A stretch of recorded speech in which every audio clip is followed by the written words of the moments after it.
Today's episode is one of the hardest and one of the most important that we could possibly bring you.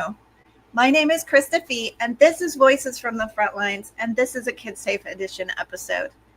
Today we are talking about suicide in children in a way that many of you have likely never heard before. We're not focusing on just the dramatic warning signs that make the headlines. We're talking about the silence, the stillness, the invisible weight that some kids carry long before anyone sees it. This is the silence before the spiral.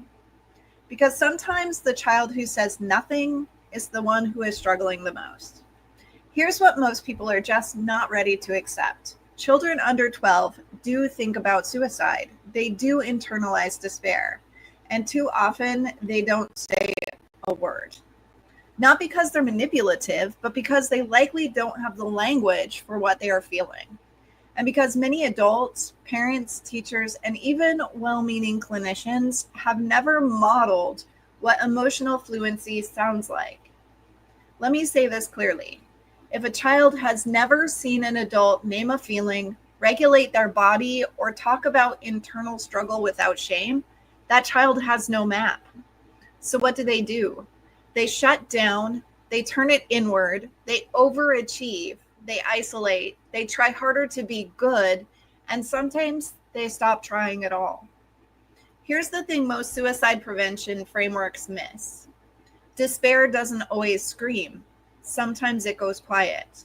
And that quiet, it gets missed in classrooms, in homes, in places of worship, even in therapy rooms. We expect suicidal kids to look distressed. We expect dark clothes, aggression, or self-harm.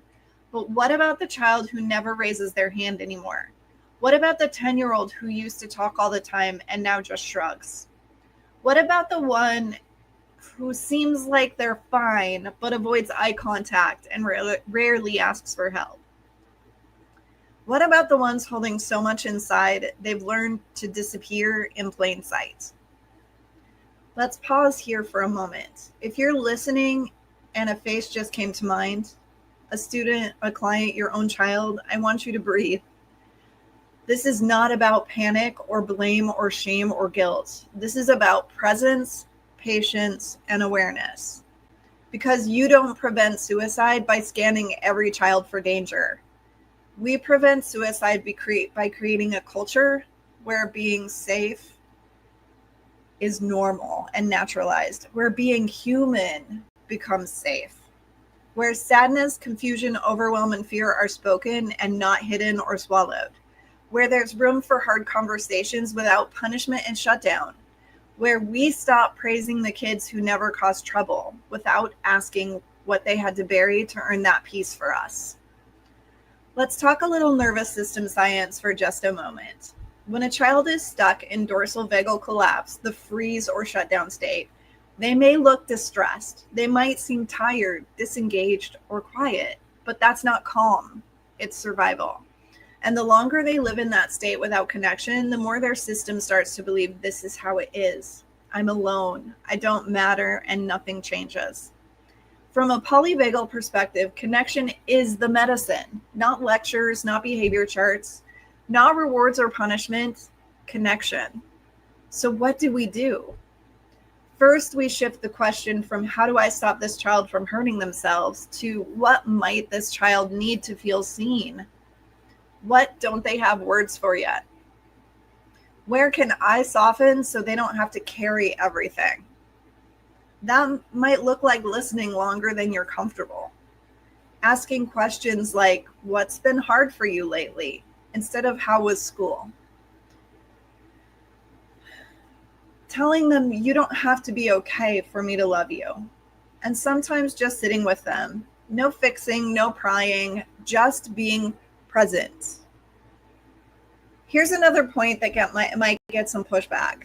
I'm much more concerned with igniting real change than the insults some of you out there enjoying the bliss of denial might throw my way. This work doesn't belong to parents alone.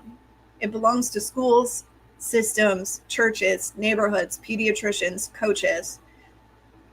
Because suicidal thoughts in children don't emerge in a vacuum. They reflect something much bigger. a culture that punishes expression, a pace of life that leaves no room to breathe, a society that teaches children how to read, but not how to feel. Let me say this clearly. Not every silent child is suicidal, but every silent child deserves to be checked in on. Every child deserves an emotionally safe adult. Every child deserves to know that naming pain won't lead to more pain. Every child deserves a world that listens better. At KidSAFE, we don't believe in waiting until a child is in crisis. We believe in training adults to hear what most people miss and creating systems that make it normal to talk about feelings, identity, nervous system regulation, and resilience before a hotline is needed, before the spiral deepens, before the silence becomes permanent. If this episode moves something in you, please don't let it sit in your chest. Reach out. Ask the children in your life real questions. Not from a place of desperation, accusation, or pressure, but from a place of genuine interest, curiosity, and connection. They will feel the difference. Start listening differently. And if you need tools or training for your home, school, or agency, we've got them. Let's build safer spaces together. Thank you for being brave enough to listen. And if this resonates with you, I invite you to connect one-on-one for support or explore the KidSAFE and Building Blocks programs to equip your home, school, or agency with real tools. We exist to support you and your child's growth into resilience, safety, and life mastery. Until next time, stay human, stay present, stay safe.